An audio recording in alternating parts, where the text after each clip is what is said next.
நட்சத்திரங்கள் வக்ரம் பெறுவதில்லை. ஆனால் வக்ரம் பெற்ற கிரகங்களின் நட்சத்திரங்களை வக்ரமாக பாவித்து பலன் சொல்வது சரியா? ரெண்டும் வேற வேறன்னு நினைச்சுக்கணும். 100 ரூபா தாள் வேற, 100 ரூபா தாள் செலவழிக்கிறவன் வேற. செலவழிக்கிறவன் கிரகம், 100 ரூபா தாளுங்கிறது வேற.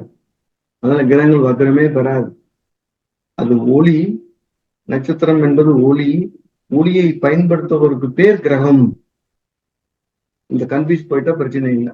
அடுத்து, ஒருவருடைய ஜாதகத்தில் நல்ல தசாபுத்தி நடந்தாலும் திருமண தடை ஏற்படுகிறது. எதனால் என்று சோழி பிரசனம் மூலமா பிரச்சனை நடக்குது. திருமண தடையே நல்ல தசை தானே. அதை பாருங்க, நீ எல்லா திசையிலயுமே நல்லது நடக்கும்னு நினைக்கக்கூடாது. இப்ப சிம்பிளா இப்படி ஒரு வழி வச்சுக்கிடுவோம். என்னோட ஜாதகத்துல 7ல சூரியன் இருக்குன்னு வச்சுக்கிறோம். இப்ப நான் எங்க அப்பா சொன்னதான் கல்யாணம் பண்ணுவேன். அது வரைக்கும் பண்ண மாட்டேன். எனக்கு நல்ல தசாபத்தி நடக்குது, எங்க அப்பா வேணான்னு பேசாம இருப்பேன்.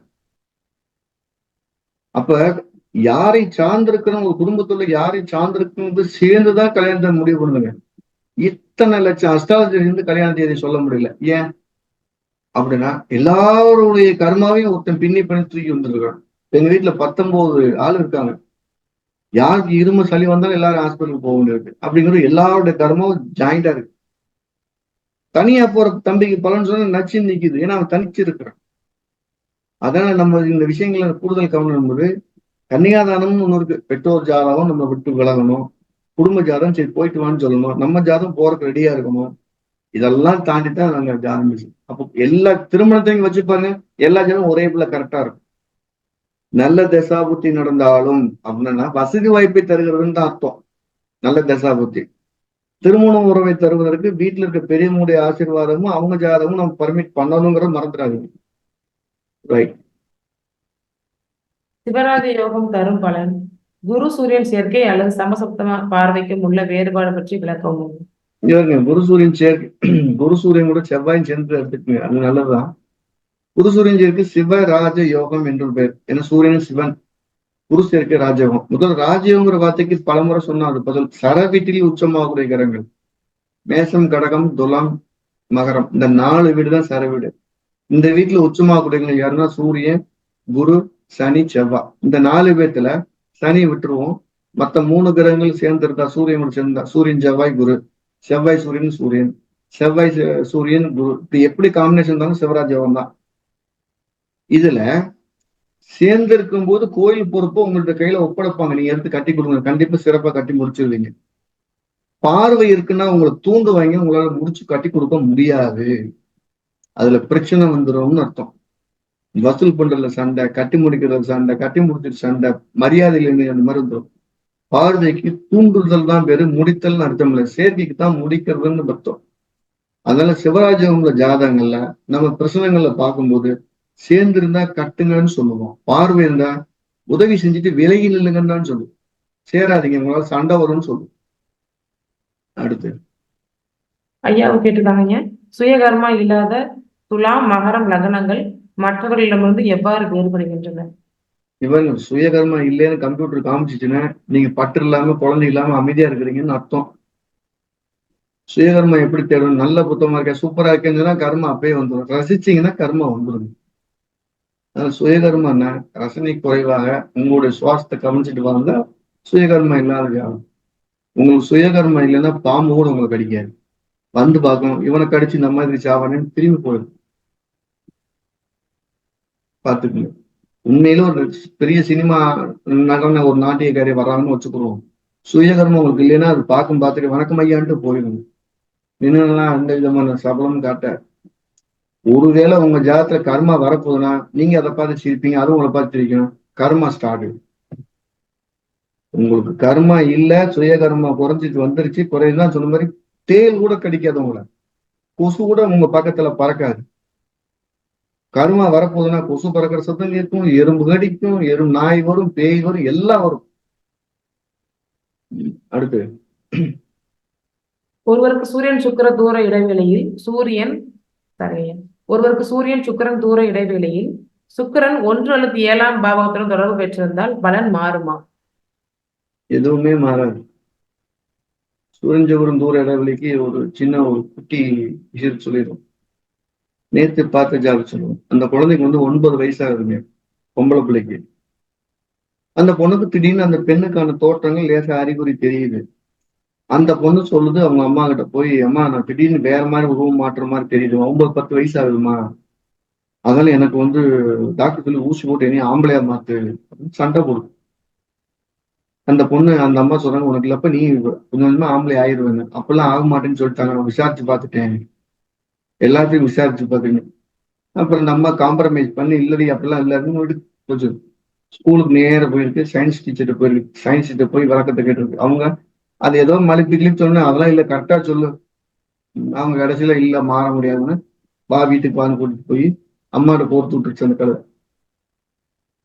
அந்த அம்மா நீ ஏன் என் பிள்ளைகிட்ட இப்படி தப்பா சொல்லி கொடுத்தேன்னு சண்டை. இந்த சூரியன் சுக்கிரன் இடைவெளிங்கிறது தன்னுடைய பாலினத்து மேல தனக்கே வெறுப்பு இருக்கலாம். அவங்களுக்கு என்ன தேவை? ஒரு அழகான ஒரு அற்புதமான நட்பு, மோட்டிவேஷன் நட்பு. அதை தட்டி கொடுத்துட்டு போயிட்டீங்கன்னா அது ஒரு பெரிய காயமா இருக்காது.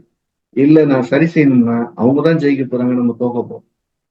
ஒரு சூரியன் சுக்கிரன் அந்த நம்ம கேள்விகள் அது மாதிரி 1ஆம் பாவத்துல இருக்கு அப்படின்னு 7ஆம் பாவத்துக்கும் வச்சுக்கோங்க.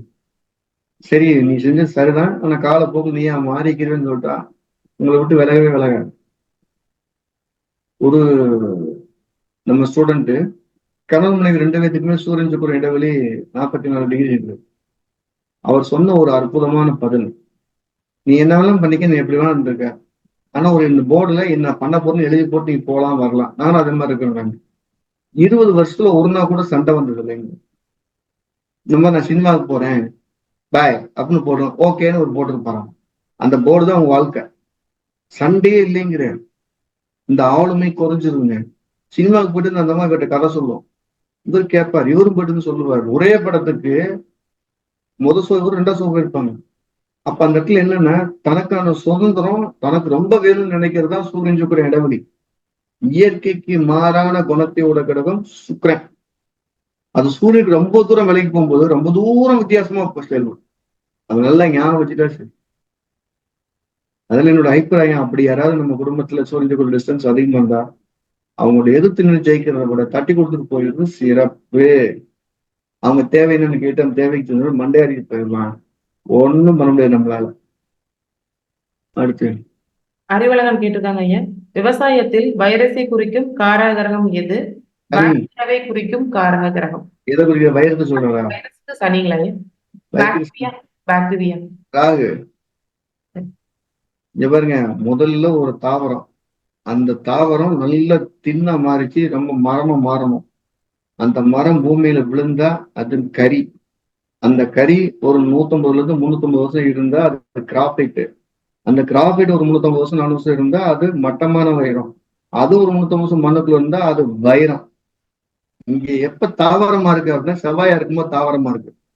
எப்ப அது கரியா மாதிரி வைரம் மஞ்ச மரமா மாறுதுன்னா சூரியன் மரமா நிற்கும் போது சூரியனை நிற்குது. அப்புறம் அப்படியே படிப்படியே சனியா எப்ப வைரமா முடிக்குது. எப்ப அது அணிகலனா மாறுனா சுக்கரனா மாறுது. பாருங்க மறுபடியும் ஹார்மோன் பிளானட்டே வந்துருச்சு. அதனால சிம்பிளா பூமிக்குள்ள இருந்து வரக்கூடிய அனைத்து விளைபொருள்களுக்கும், பூமிக்குள்ள இருந்து வரக்கூடிய அனைத்துக்கும், கிழங்கு உட்பட சனி, அதை தின்னு அழிக்கிறது யாருன்னா வக்கரகரம். சார் புதன் வக்கரமா இருக்கே சார் என் ஜாதகத்தில் அப்படின்னா வித்தியாசமான கிருமி வருதுன்னு அர்த்தம். ராகுதான் எல்லா கிருமிக்கும் தலைவர். அவரு புதுசா ஒரு அனுப்பிச்சு விடுவாரு.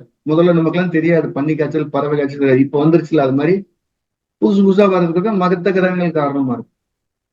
அடுத்து பார்த்திபன் கேட்டிருக்காங்க ஐயா, கோவிலுக்கு செல்வதற்கு முன் அல்லது கோவிலுக்கு செல்வதற்கு பின் எப்பொழுது தான தர்மம் செய்ய வேண்டும்?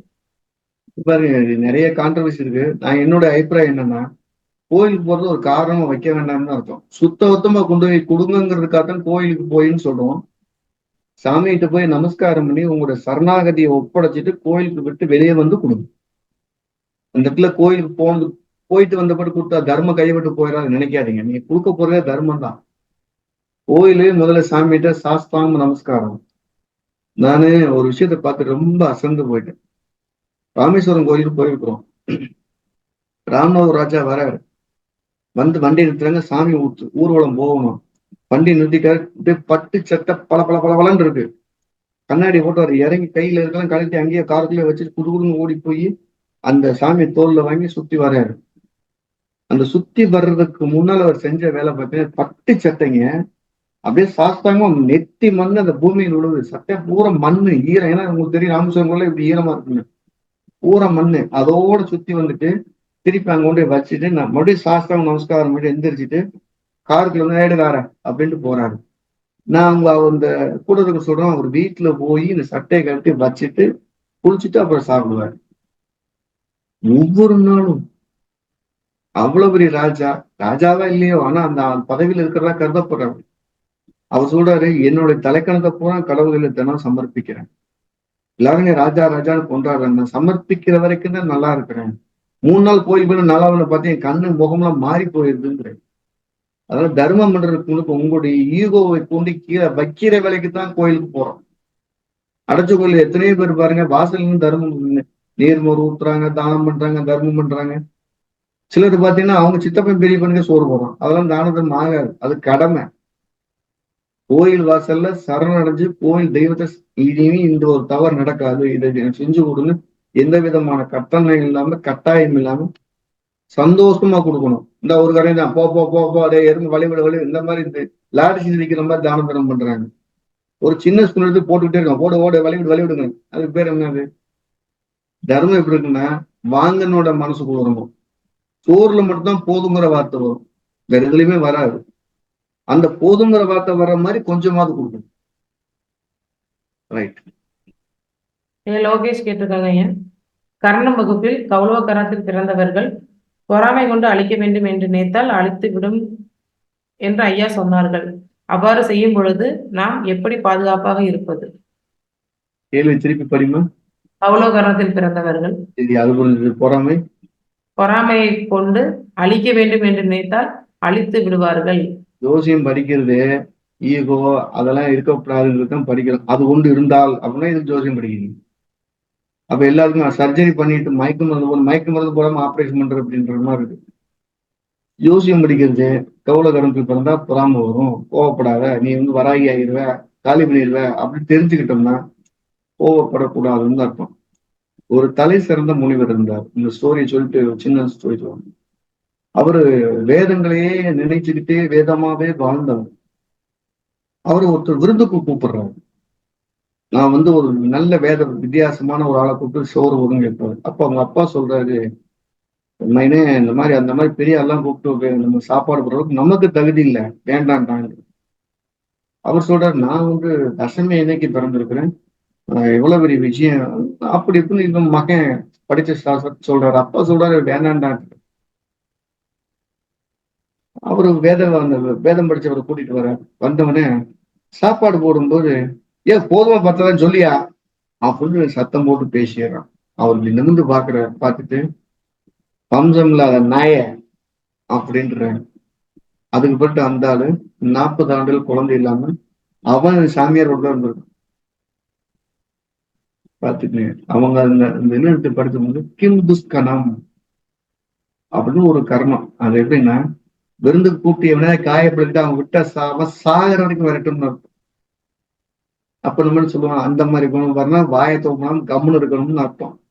அதுக்கு தான் ஜோசியம். அதுதான் அவங்க அப்பா சொல்ற, டே உன் கர்ணக்கு இந்துஸ் போனோம், கும்முன்னு உட்காந்துரு. அவர் ஏதாவது வீசிட்டு போறாரு, வீசிட்டு போயிட்டாரு.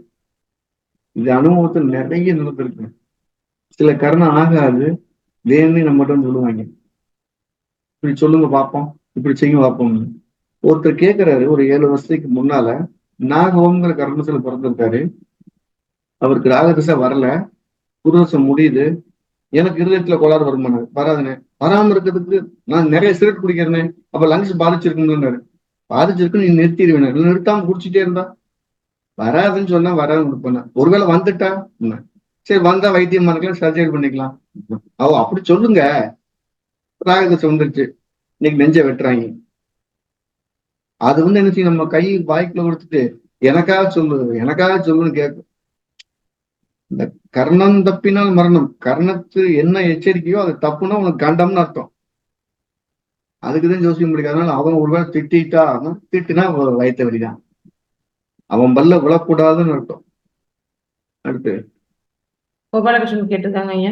ஆணின் ஜாதகத்தில் சுக்கிரன் ஹெச்டியாகவும் பெண்ணின் ஜாதகத்தில் செவ்வாய் எல்டியாகவும் இருந்தால் பலன் எவ்வாறு சொல்வது? எல்லாத்துக்குமே ஒரே பதில் தான். ஹெச்டிங்கிறது நீங்க கேட்காமலே கொடுக்க போறது. எல்டிங்கிறது கேட்டாலும் கொடுக்காதது அப்படின்னு அர்த்தம். அப்ப ஹெச்டியா சுக்கரன் இருக்கவர் எல்டி அதெல்லாம் விட்டுருங்க. சுக்கரன் எல்டி இருக்கவர் கல்யாணம் பண்ணாங்கன்னா இப்ப ரொம்ப விரும்புவாரு, அது விரும்பாரு. அப்ப நமக்கு ஜாதகம் தெரியும்னு வச்சுக்குவோம். நம்ம கடன் பணி செய்து கிடப்பது என்ன அர்த்தம்? பணிச்சுமை காரணமா அப்படியே நினைச்சுக்கிட்டே கிடக்க வேண்டியதான். அப்படின்னு நினைச்சுக்க வேண்டியதான். அவ்வளவு விஷயம். லோ டிகிரி யாரோ அந்த உறவு மேல பற்று இருக்கும். அந்த பற்று நினைச்சு போற்றி வாழ்ந்துட்டே போயிட வேண்டியதான். ஹை டிகிரி இருக்கு நம்ம செவ்வாய் ஹை டிகிரி ஆணின் ஜாதத்துல பரப்புற மனைவி மதிக்க போறது இல்ல. இல்ல தம்பி அண்ணன் போய் மதிக்க போறல. அதை பத்தி உரி பண்ணாதீங்க. விஷயம் ஹெச்டி எல்டிங்கிறது யாருக்கா இருந்தாலும் எந்த கிரகம் எல்டியோ அதுக்காக ரொம்ப ஃபீல் பண்ண போறீங்கிறது மைண்ட்ல வச்சுக்கோங்க. அதை வருத்தப்படாம கலக்கிறதுக்கு தான் ஜோசியம் சொல்லி கொடுக்குறது. அடுத்து பிரசாந்த் கேட்டிருக்காங்க ஐயா, எந்த வங்கி எந்த ராசியில் வரும் என்று கூறவும்.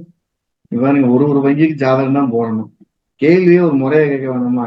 எந்த பொருள் எவ்வளவு பணம் இருக்கும், பின் நம்பர் சொல்ல முடியுமான்னு கேட்கற மாதிரி இருக்கு. சிக்கலை அளவை ஏற்படுத்துங்க. நமக்கு குடும்பம் இருக்குல்ல. ஒருத்தர் கேட்டாரு, பேங்க் கொள்ளைக்கு உதவி செய்திருக்கலான்னு. அட பாவி, ஏன்னா எப்ப கொள்ளையடிச்சா சிக்காம இருக்கிறது வேணுமாமா.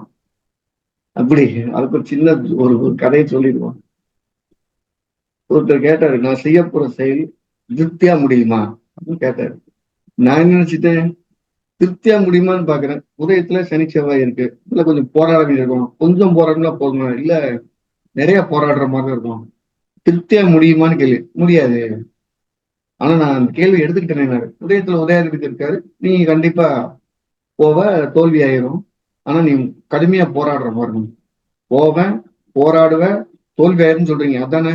தோல்வி இல்லாம ஜெயிச்சுட்டு சொல்றேன் அப்படின்ட்டாரு. பழனி பக்கத்துல ஒரு பெரிய ஆசிரமம். அந்த ஆசிரமத்தை உண்டியில் திருடுறதுக்காக ஜாதகம் பார்த்திருக்காரு, பிரசனம் பார்த்திருக்காரு. அவர் போய் இருக்கிற உண்டியில ஒண்ணு குலுக்கி பார்த்திருக்காரு. ஒரு உண்டியில சத்தம் நிறைய கேட்டிருக்கு. சரின்னு அதுதான் அடிக்கணும்னு சொல்லிட்டு உடைச்சு பார்த்து உடைக்க முடியல. கேஸ் நீங்க தந்து எல்லாம் அடிச்சு சிறச்சு எல்லாம் முடிஞ்சு விடிஞ்சிருச்சு. பிரிச்சு பார்த்து உள்ள கூட ஒண்ணுமே இல்லை, காசுல எல்லாம் நட்டு வாசரா போட்டிருக்காங்க.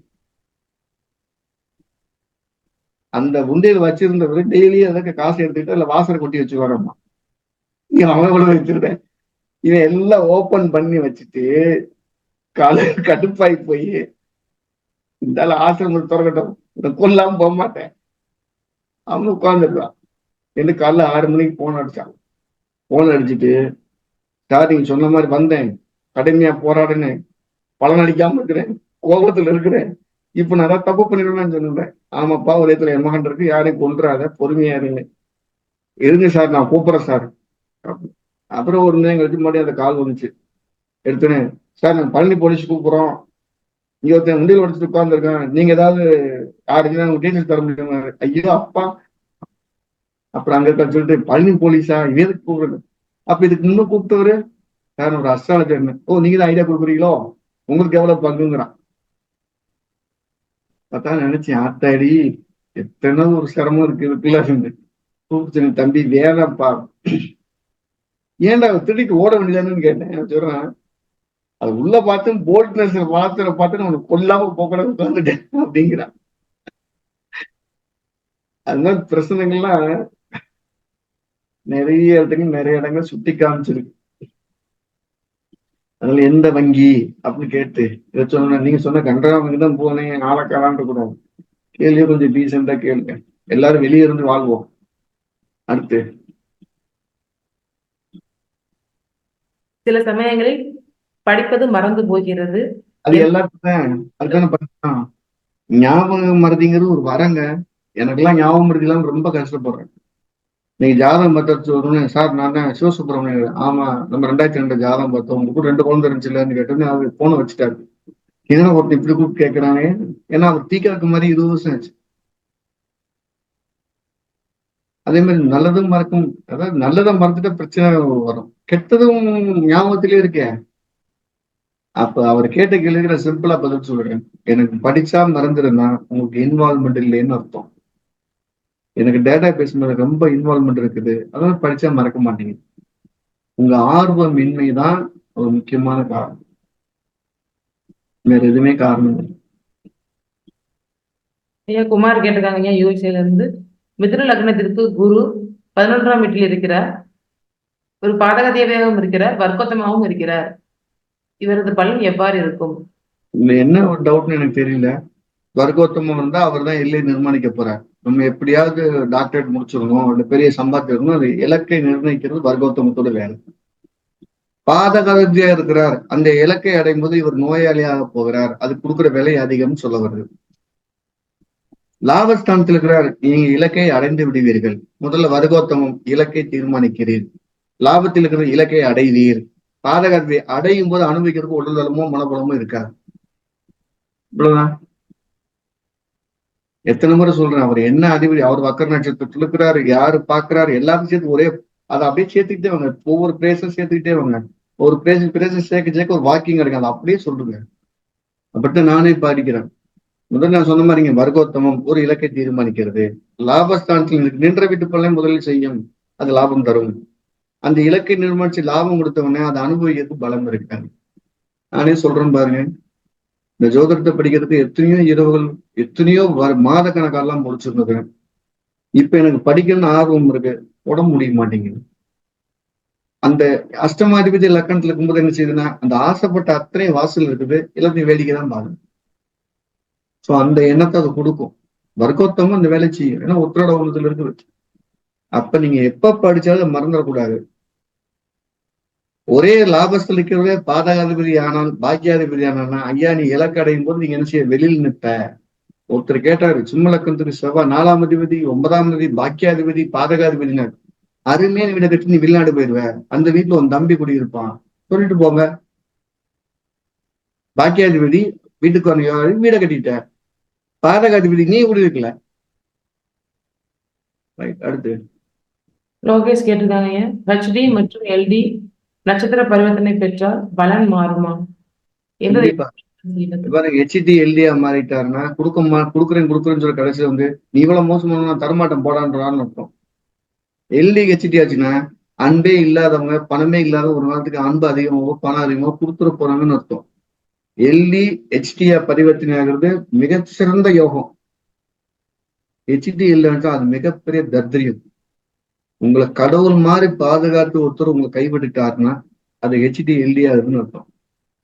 இவன் எதுவுமே பயன்பட மாட்டாங்கிறவன் உங்களுக்கு வாழ்நாள் ஆதரவா இருந்தானா எல்டி ஹெச்டியா மாறுன்னு அர்த்தம். இவ்வளவுதான் வித்தியாசம். சார் நான் பார்த்துக்கிறேன், ஒரு ஆணும் ஒரு பொண்ணுக்கு உத்தரவாதம் கொடுக்குறேன் அப்படின்னு வச்சுக்கிறோம். அவர் ஜாதத்துல ஹெச்டி எல்டியா இருந்துச்சுன்னா அவருடைய தேவை முடிஞ்சுன்னா அவர் கழட்டி விட போறான்னு அர்த்தம். அவர் ஜாதத்துல எல்டியா இருக்குன்னு வச்சுக்கிறோம், ஹெச்டியா காலம் இல்ல, அவங்களுடைய குளத்துக்கும் அவங்களுடைய குழந்தைகளுக்கும் வரைக்கும் அவர் சம்பாதிச்சு கொடுத்துருக்கோம், கூடவே இருப்பார். அந்த அம்மாவுக்கு ஒண்ணு அவர் தண்ணி கை வச்சு பார்த்துட்டு இருப்பார். இந்த ரெண்டு வித்தியாசமும் வேற வேற எண்டு. அடுத்து ஐயா உமா கேட்டிருக்காங்க, சுக்கிரன் வக்ரம் அஸ்தங்கமான பெண்ணுக்கு சுக்கிரன் அஸ்தங்கமான பையனை தான் திருமணம் செய்ய வேண்டுமா? பாருங்க, அப்படி இல்லை, எந்த பாவத்துல ஆகுதுன்னு பாருங்கன்னு சொல்லிட்டேன். அதனால சுக்கிர அஸ்தங்கமே வேணும் அப்படின்னா இவனுக்கு பொண்ணை பிடிக்காது, அவனுக்கும் பொண்ணை பிடிக்காதுன்னு ஆயிருமா இல்லையா? இந்த ஒரு கிரகமே தீர்மானம் ஆகாது. அடுத்து என் சாந்தி பிரியா கேட்டிருக்காங்க, பெண் ஜாதகத்தில் சூரியன் செவ்வாய் சேர்க்கை பற்றி கூறவும். உச்ச சூரியன் செவ்வாய் ஆட்சியாக இருந்தால் எவ்வாறு பலன் இருப்பது? சூரியன் செவ்வாய் பத்தி கேட்டிருக்காங்கல்ல. ஆமாங்க, பெண் ஜாதகத்துல பாருங்க, ஒரு காமன் ஃபேக்டர் இது, நம்முடைய ஸ்டாம்ப்ல முக்கியமான ஸ்டாம்ப். அது சார் என் ஜாதத்துல சூரியன் செவ்வாய் சேர்க்கை இருக்கு அப்படின்னு யாராவது இருந்தா உடனே செய்ய வேண்டியது, உடனடியாக முடிவெடுக்க கூடாது. நல்ல போஸ்ட்ல இருப்பார், திரும்பி விட்டுட்டு வந்துடுவார். நல்லா வாழ்ந்துட்டு இருப்பாங்க, திடீர்னு வேணான்ட்டு போயிடுவாங்க. சொத்தை கொடுக்குற சமயத்துல கையெழுத்து போட மாட்டேன்ட்டு போயிடுவாங்க. அந்த திடீர்னு எடுக்கக்கூடிய முடிவுகள்ல வாழ்க்கை படபடன்னு கீழே வந்துருது. Rule number 1. ஒரு பொண்ணு ஜாதத்துல சூரியன் செவ்வாய் இருக்கு, புருஷனே உலகம் வாழ்ந்தா ஒரு நாள் வேணான்னு கூட இந்த பிள்ளை நோயாளியா மாறிடும். அந்த பையன் ஜாதத்துல இருந்துச்சா அந்த பொண்ணு அதான் நோயாளி ஆயிடும். ரொம்ப டீப்பா லவ் பண்றாங்கன்னு வச்சுக்கணும். சூரியன் செவ்வாய் இருக்கு, திடீர்னு ஒரு நாளைக்கு வேணாண்ட முடிவெடுத்தா 2 பேருமே நோயாளி ஆயிடுவாங்க. இந்த சூரியன் செவ்வாய் இருக்க திருமணத்துக்கு மட்டும் இல்லை, எல்லா இடத்துலயுமே வேலை செய்யுதுங்கிறது நம்மளுடைய விதி. சார் பெரிய போஸ்ட்ல இருந்து ரிலீஸ் ஆன அத்தனை ஜாதகம் பொருந்தி வருது. ஒரு பெரிய சொத்து வாங்கி அடிமாட்டு விலைக்கு வித்தா அவங்க சூரியன் செவ்வாய் இருக்கு. நான் பலன் சொல்லும்போது எப்படி சொல்றோம்னா 10 கோடி ரூபாய் 5 கோடி ரூபாய் பிரச்சனை ஒரு செகண்ட்ல முடிவு எடுத்துருவீங்க. ஆனா ₹1 ஊசி வாங்குறதுக்கு 10 நாள் யோசிச்சுட்டு போய் நான் கரெக்டா சொன்னீங்க சார், அந்த ஆளை சொல்லுங்க சார்ன்னு சொல்லியிருக்கோம். சூரியன் செவ்வாய் சேர்க்கைக்கு அப்புறம் இந்த ரூல் பொருந்துங்க. ஒரு வீடு வாங்கணும், கார் வாங்கணும், நைட் பேசி காலைல வாங்கிட்டு வந்துருவோம். ஒரே ஒரு சின்ன ஒரு பின்னூசி வேணா, ஒரு பேனா, ஒரு டைரி வாங்கன்னு வச்சுங்க, எந்த கம்பெனி டைரி நல்லா இருக்கும், பேப்பர் குவாலிட்டி என்ன விசாரிச்சு வருஷத்தை கடத்திடுவோம். சரி, இது எப்படி பெண்ணு ஜாத்துல வேலை செஞ்சோம்னா, நல்லா வாழ்ற காலத்துல சண்டை சச்சரமாகி வாழ முடியாத காலத்துல அவனுக்காக காத்திருக்கிறது சூரியன் செவ்வாய் பிடிக்குது. இது ஒண்ணு. ரெண்டாவது, மகர லக்னம் துலா லக்னத்துக்கு மட்டும் தான் இது ரொம்ப கொடுமையான தொந்தரவுங்க. புருஷனே இல்லாத நிலைமையோ, மனைவியே இல்லாத நிலைமையோ படுது. மத்த அளவுக்கு பெரிய தொந்தரவு தர்றது இல்ல. ஒரு பெண்ணு ஜாதத்துல சூரியன் செவ்வாய் சேர்க்கை எந்த பாவத்துல இருந்தாலும் ஆப்போசிட் ஜாதத்துல குறுப்பார்வை இருந்து இல்லைன்னா சுக்கரனுடைய சேர்க்கை இருந்தா தாராளம் பண்ண தவறு வராது. இந்த சூரியன் செவ்வாய் சேர்க்கையை பொண்ணுக்கு மட்டுமே குற்றம் சுமத்துக்கும் ஆணுக்கும் பொருந்துகிறது. மாசம் 6 லட்சம் சம்பளத்தை விட்டுட்டு ஒரு நைட்ல ஏன் வந்தேன்னு தெரியல. வாட்ச்மேன் போய் அடிக்கிறான், அந்த ஆளு பதிலுக்கு அடிக்கிறான், பேனை எடுத்து கிழிச்சு ரத்த காயம் ஆயிருது, ஒரு ஜெயில போட்டுறாங்க. மாசம் 6 லட்சம் சம்பளம். அவன் இந்தியாவுல தலையில்னா கூட அந்த 6 லட்சம் சம்பளம் வாங்க முடியாது. இந்த வேலை எல்லாம் செய்யுது. அவன் சொல்றான் இன்னும் கல்யாணம் ஆகல, ஏன் பண்ணு தெரியல, சூரியன் செவ்வாய் சேர்க்கை. எப்ப அது ட்ரிக்கர் ஆகும்? அதே வீட்டுக்குள்ள சூரியன் செவ்வாய் போகும்போது ட்ரிக்கர் பண்ணுங்க. நீ எல்லாம் ராஜாடா, தூக்குடா பாப்போம்னு சொல்லும். அதுக்குதான் கோச்சா இருந்தாரு. ரைட், போதும், இன்னைக்கு போதும். மீண்டும் நம்ம இன்னொரு வகுப்புல கேள்விக்கு பதிலான பண்ணுவோம். நம்ம இதுல மார்ச் மாசம் 4ஆம் தேதியில இருந்து 7 நாளைக்கு உபகிரகத்துடைய சிறப்பு வகுப்புகள் நடக்க காத்திருக்குது. யாராவது படிக்கணும் விருப்பம் இருக்கவங்க கீழே நம்பர்கிட்ட போன் பண்ணி நீங்க பேசிக்கலாம். முதல்ல உபகிரகம்னா என்ன அப்படின்னு ஒரு கேள்வி கேட்டா, மற்ற கிரகங்கள் சொல்ல முடியாத சில விஷயங்களை சூசகமா சொல்றது. உதாரணமா, எனக்கு ஏன் திருமண உறவு பிடிக்கல. இப்ப என்னுடைய விரல் பாத்தீங்கன்னா, இந்த 5 விரல் நடுவரல் மட்டும் பாத்தீங்கன்னா ரொம்ப சிறுசா இருக்கும். எல்லாத்துக்குமே நடுவரல் உயரமா இருக்கு, எனக்கு நடுவரல் சிறுசா இருக்கும். இந்த இது இது மாதிரி ஏன் அது மட்டும் அப்படி வந்துச்சு? என்னோட உறுப்புல ஏதோ ஒண்ணு டிஃப்ரெண்டா இருக்கு அப்படிங்கிறதுக்கு ஒரு கிரகம் காரணம். அதுக்கு பேர் உபகேது. எனக்கு நான் ஒரு ஆப்போசிட் ஆளுகிட்ட சந்தோஷமா இருக்கனா இல்லையான்னு நூல் குறிச்சு காட்டப்படுறது தூமா. எனக்கு ஒரு நோய் வருது, அது வந்து சீரியஸா கொண்டு போச்சு, ஆனா கொல்லல அப்படின்னா ஒரு வியாதி வருது. அப்போ ஒரு பிளானட்டரி போர்ஷன்ல எப்படியாவது டவுட் வரும்போது இந்த உபகிரகத்தை வச்சு ஒரு உதவிக்கு கூப்பிட்டு சொல்லலாம். அதான் அதோட வேலை. அது ஒரு சிம்பிள் லாஜிக். இன்னைக்கு காலையில ஒரு 6:33 ஒரு ஜாக் போட்டீங்கன்னா உபகிரகத்துக்கு ஒரு ரூல் வரும். மேஷத்துல குருவோட நிக்குதுன்னா அந்த குரு யார் என்னென்ன உபகிரகத்தை பார்க்குதோ அதெல்லாம் நமக்கு தொந்தரவே பண்ணாது. அப்போ உபகிரகம்னா என்ன, அது என்ன சேட்டா பண்ணுது, எப்படி பண்ணுது? ஒருத்தன் வேலைக்கு போறதுக்கு முயற்சிக்கிறான். அவனுடைய 10ஆம் பாவத்துல பரிவேடன்னு ஒரு கிரகம் இருக்கு, இந்திரதனுஷ்னு ஒரு கிரகம் இருக்கு. அவன் வேலைக்கு போகும்போது மட்டும்தான் அவனுக்கு நல்ல சாப்பாடு கிடைக்காது, மழை பெய்யும், தூசி வரும், ட்ரெஸ் நீட்டா இருக்காது, அயன் ரொம்ப சட்டம் தீஞ்சு போயிடும். வேலைக்குன்னு ஸ்டெப் எடுக்கும்போது மட்டும் தான் தொந்தரவு பண்ணும். இப்ப இந்திரதனுசு அப்படி ஒவ்வொன்றும் ஒவ்வொருக்கும் ஒரு ஒரு எக்ஸ்பிளேஷன். இயற்கையின் சீற்றங்கள் என்ன செய்யுது? உதாரணமா சென்னையில ஒரு ஃப்ளூட் வந்தது, வெள்ளத்துல நிறைய பேர் பாதிக்கப்பட்டாங்க. அத்தனை பேரும் பாதிக்கல, சிலர் வந்து வாழ்க்கை ஆதாரத்தை இழந்துட்டாங்க, சிலர் வந்து நலத்தா இருக்கிறாங்க. அப்படி ஒரு இயற்கை சீற்றங்கள் வாழ்க்கை ஆதாரத்தை இழந்தவங்க யார்? அப்படி ஒரு சில கேள்விகளுக்கு நம்ம ஜாதகத்தை மீறி உபகிரகங்கள் அப்படின்றது. ஒரு கிரகத்துக்கும் ஒரு மயன் ஒரு பேரன் அப்படி இருக்கான்னு வச்சுக்கிறோம். உபகிரகங்கிறது மகன், உபகிரகங்கிறது பேரன். இந்த உபகிரகம் என்ன செய்யும்னா, உதாரணமா குருவுக்கு உபகிரகங்கிறது யமகண்டா. குரு சுபம்னா யமகண்டா பாவம். தாத்தா கொடுத்து திருப்பி கொடுன்னு வாங்கிட்டு போறோம். மகன் செய்வதுனா யார் கொடுக்கணும்னு நினைச்சு வச்சுட்டு. சோ அப்போ ஒரு கிரகம் எப்பவுமே சுபகிரகமா செயல்படுறது இல்ல. அப்ப எங்க அப்பா சொத்து எனக்கு கிடைக்குமா, அதை யார் தடுப்பா அப்படின்னு வச்சுக்கிறோம். குரு இருக்கக்கூடிய அதே வீட்டுல ஒருத்தருக்கு யமகண்ட விழுகுதுன்னு வச்சுக்கோம், உபகிரகம். அங்கேயே வந்து பரிவடன் இருக்குன்னு வச்சுக்குவோம். அவங்க அப்பா சொத்தை கொடுப்பாரு, மகன் வாங்குவான், பேரன் பிறந்தவனே சொத்து காலியாயிரு. பேரனுக்கு போகாது. கட்டத்துல சொல்றது ரொம்ப கஷ்டம். இப்படி ஒரு உபகிரகம் என்ன செய்யணும் கூடுதலான தகவல் தான். நம்ம இந்திய ஜோதிடத்துல வேத ஜோதிடத்துல இல்லாத விஷயமே இல்லை. நாம் அதுக்கு நேரம் செலவழிச்சோ இல்ல நேரத்தை ஒதுக்கி ஒரு ஆய்வு மனப்பான்மையில எங்கேயுமே படிக்க தவறிடுங்கிறதான் பிரச்சனை. மற்றபடிக்கு படிக்கிறதுக்கு நேரம் பத்த மாட்டேங்குது. அவ்வளவு இருக்கு. இன்னும் சிம்பிளான ஒரு விஷயம் சொல்லிடுவோம். ஒருத்தர் லக்கணத்துல செவ்வாய் ராகு இருக்கு, 7ல சனிக்கு எது இருக்கு, அன்னி லக்கணம், 96ல பிறந்திருக்காரு. அவருக்கு தூமான ஒரு கிரகம் 11ஆம் பாவத்தில் இருக்கு. 5ஆம் பாவத்துக்கு ஆப்போசிட் பாவத்துல உட்கார்ந்துருக்கு. அவர் சொல்றாரு, சார் எனக்கு 8 காதலி, யார கல்யாணம் பண்றதுன்னு கேட்கிறாரு. என்ன ஆச்சரியம், என்ன கொடுமை. 7ஆம் பாவத்துல கடுமையான பாவகரம் இருக்கு, கல்யாணம் ஆகக்கூடாது, ஆனா போட்டி போட்டு நிக்கிறாங்க. அது தூமா என்ன செய்யுது, கல்யாண தரிசனம் தூண்டி கொடுக்குது. அதே தூமாங்கிற இடம் அடுத்த 4 நாள் கழிச்சு பிறந்தவங்க 7 இருக்கு, அதே கண்ணில கண்டுக்க. அவன் கல்யாணம் வேணும்னு பிரம்மச்சரியம் வாங்கிட்டு வந்து உட்கார்ந்துருக்கு. இந்த 2 சொல்லுவோம். இப்ப நான் நிறைய ஜாதகம் என்கிட்ட நிறைய கலெக்ட் ஆயிடுச்சு. ஒரு டேட் வச்சுன்னு ஒரே டேட்ல பிறந்த ஒரு 10 ஜாதகம் வச்சிருக்கு. என்ன சார் வித்தியாசப்படுன்னு பார்க்கும்போது உபகரணங்களுடைய மாற்றங்கள் வருது. அந்த லக்கணத்துக்கு மாற்றங்கள் வரும்போது அவங்க செய்யற வேலைகள்லாம் பார்த்தீங்கன்னா வேற. ஸோ அதைத்தான் நம்ம உபகரண கிளாஸ்ல பண்ண போறோம். இந்த ஜோதகத்துல நம்ம அடிப்படை படிச்சிருந்தாங்க அப்படின்னா புரிஞ்சுக்கிறது ரொம்ப ஈஸி. ஏன்னா நம்ம அடிப்படை வந்து காரகத்தும் பாவத்தும் அடிப்படை இருக்கும்.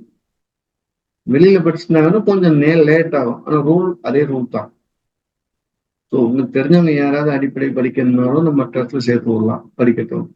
இந்த மாதிரி சிறப்பு வகுப்பு வேணாலும் நம்ம சேர்ந்து படிக்கலாம். இது இப்போ உபகரணத்தை பத்தி நடத்தக்கூடிய 3வது வகுப்பு இது. என்னுடைய இந்த 25 வருஷத்துல இது 3வது டைம். யாராவது படிக்கணும் விருப்பம்னா படிக்கணும். அது ஒரு புதிய ஒரு அனுபவத்தை கொடுக்குது, அவ்வளவா. மீண்டும் நம்ம அடுத்த முறை சந்திப்போம். அதுவரை எல்லாம் வல்ல இன்பெருமான் உச்சிஷ்டமாக அனைவருக்கும் நீண்ட ஆய்வையும் நிறைந்த சுலத்தையும் உயர்ந்த போலியும் மெய்ஞானத்தையும் வழங்கட்டும். அனைவருக்கும் எனது மானசீகமான வாழ்த்துக்கள், மானசீகமான ஆசைகள்.